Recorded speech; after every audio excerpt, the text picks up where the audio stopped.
नमस्कार दोस्तों। एक कहानी मैं आज सुनाने जा रही हूँ जो रामायण से संबंधित है और उसमें अहिल्या उम, माता थी, देवी थी जो परम सती में उनकी गणना होती थी, लेकिन उनसे भी एक पाप अनजाने में हो गया था। वह गौतम ऋषि की पत्नी थी और इसका दंड उन्हें भोगना पड़ा। वर्षों तक वह शिला के रूप में पड़ी रहीं और उनके पति ने ही उन्हें श्राप दे दिया था। और बाद में जब त्रेता में भगवान राम आए तब उन्होंने अहिल्या का उद्धार किया था। इसकी ही कहानी है। कहानी यह है कि गौतम ऋषि अपनी पत्नी अहिल्या के साथ एक कुटिया में रहते थे और जो सन्यासियों और साधुओं का जो नियम होता है वह 3 से 4 बजे के बीच में ब्रह्म मुहूर्त में उठकर स्नान को जाते थे अपनी कमंडल लेकर और अपना एक धोती या अधो वस्त्र जो भी कह सकते हैं अधो वस्त्र लेकर जाते थे और स्नान करके आते थे। फिर तब तक उनकी पत्नी जो है वह पूजा की सारी सामग्री तैयार कर देती थी और वह पूजा करते थे। तो उनकी पत्नी जो थी वह अति रूपवती थी, बहुत सुंदर, और इतनी सुंदर थी कि उनकी सुंदरता को देखकर इंद्र का भी मन डोल गया था। तो इंद्र का जब मन डोल गया तो यह तो गलत बात हो गई, लेकिन मन का क्या है, इंद्र तो वैसे भी अप्सराओं के बीच में रहने वाले देवता कहे जाते हैं। तो उन्होंने जो गौतम ऋषि की पत्नी थी उनके साथ उन्होंने प्रेम या कहिए संबंध बनाने की ठान ली और इसके लिए उन्होंने चांद को और मुर्गे को साथी बनाया। तो सभी जानते थे कि गौतम ऋषि 3 साढ़े 3 बजे सुबह ब्रह्म मुहूर्त में निकल जाते हैं। अभी के 3 साढ़े 3 बजे कहते हैं हम लोग, लेकिन उसमें ब्रह्म मुहूर्त कहा जाता था। तो ब्रह्म मुहूर्त में जाना था उनको। तो उस समय क्या होता था कि मुर्गा बांग देता था। एक दिन की बात है, मुर्गे ने रात को ही बांग दे दी, एक बजे रात में ही बांग दे दी। तो गौतम ऋषि उठे और तुरंत ही अपनी धोती और अपना कमंडल उठाया और सीधे गंगा के तट पर पहुंच गए। उसके बाद चांद भी तिरोहित हो गया था उस समय। चांद भी उनका इंद्र का सहयोगी बना था, इसलिए चांद भी डूबने के कगार पर था।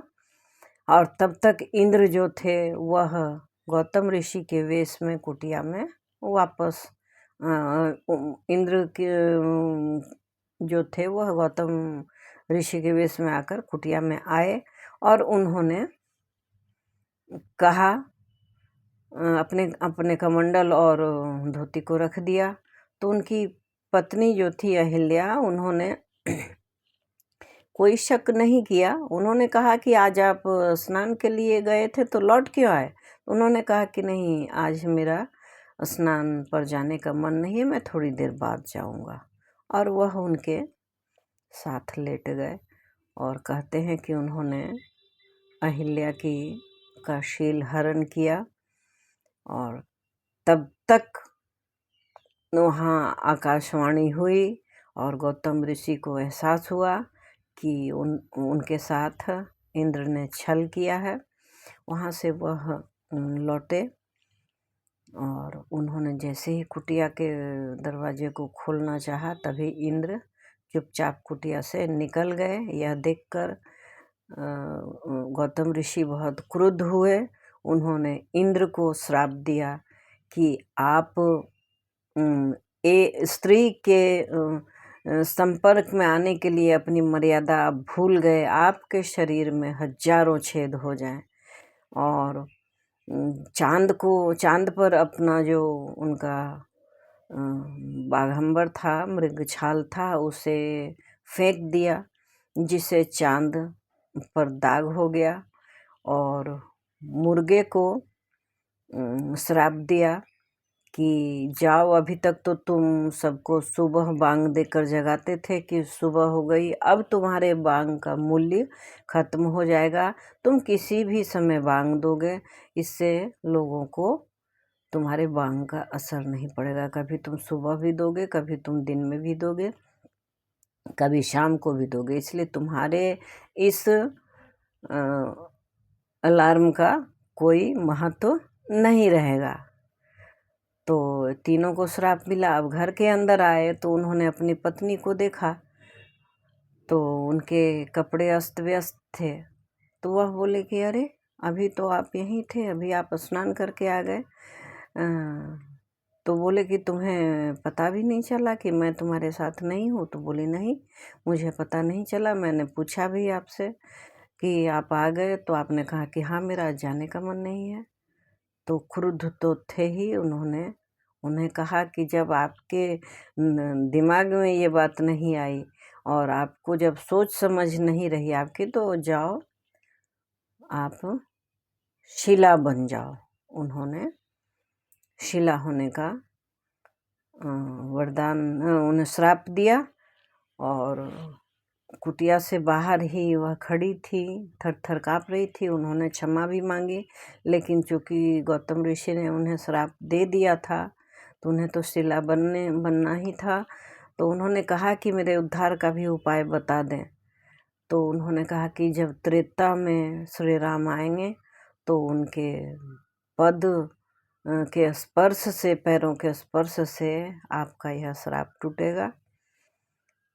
तब से लेकर बहुत दिनों तक वह शिला के रूप में वहाँ रही।